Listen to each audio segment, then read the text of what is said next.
మీరు ఇలాంటి నీచమైనటువంటి రాజకీయాలు చేసి బహుశా మీరు కొంతకాలం ఆనందపడవచ్చు.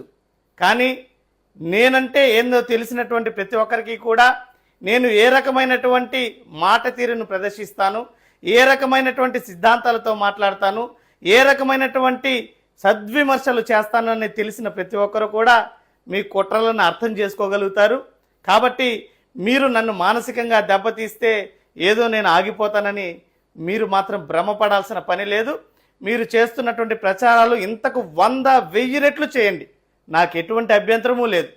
ఎందుకంటే నేనే ఇప్పుడు చెప్పా, మీరు చేస్తున్నటువంటి ఈ ప్రచారాలన్నీ కూడా వాస్తవమా కాదా అని తేల్చాలని కోర్టు వారిని, న్యాయమూర్తి గారిని నేనే అభ్యర్థిస్తా. ఇలాగా నేను తప్పుడు దారుల్లో ఎప్పుడు కూడా నేను తప్పు చేసినటువంటి వ్యక్తిని కాను. స్వతహాగా నా స్వయం కృషితో నేను పనిచేసేటువంటి వ్యక్తిని.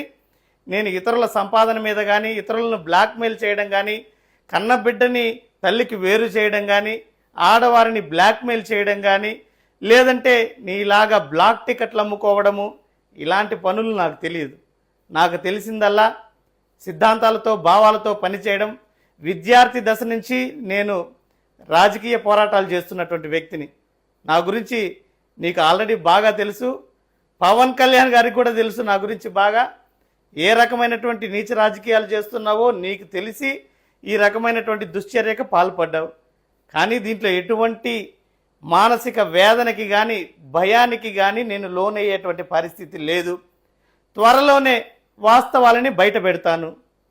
ఎందుకంటే మీరు ఏదైతే వీడియోలు సర్క్యులేట్ చేస్తున్నారో మీ ఫేస్బుక్ల ద్వారా, వాట్సాప్ల ద్వారా అవన్నీ కూడా సేకరించడం జరిగింది. వాటిని కోర్టులో దాఖలు చేస్తాను. కోర్టు వారి అనుమతితో అవి వాస్తవమా కాదా అన్నటువంటివి ప్రజల ముందు ఉంచుతాను. మీలాంటి వాళ్ళకి తగినటువంటి గుణపాఠం కూడా నేర్పిస్తానని కూడా ఈ సందర్భంగా తెలియజేస్తున్నా.